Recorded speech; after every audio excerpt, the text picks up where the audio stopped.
A Good Samaritan helping an older couple push their broken car off the side of the road was hit and killed by a teenage driver. And 10 News reporter Mimi Alcala is live where this happened in the Escondido area. And Mimi, the teenager is looking at really some serious criminal charges for this.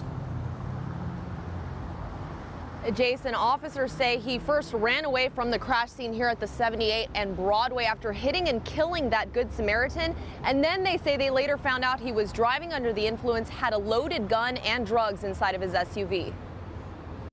I was at work when they called me.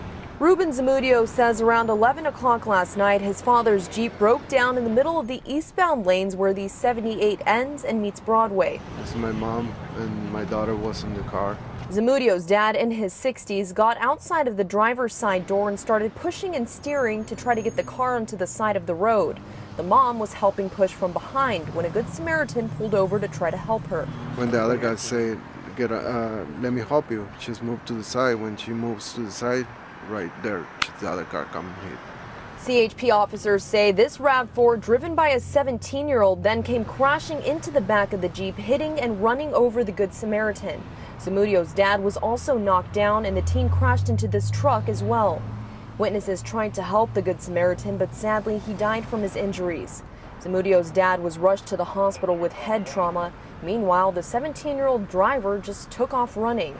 He killed some good people that he was trying to help. And a couple of hours later, officers tracked him down in a parking lot of a Riley's restaurant nearby. His parents were there as officers questioned him.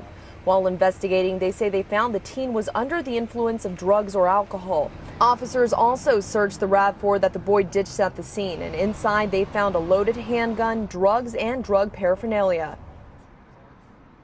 So as you can imagine, that teen is facing a number of criminal charges. The identity of the man who was killed here has not yet been released. We're live in Escondido. Mimi Alcala, 10 News.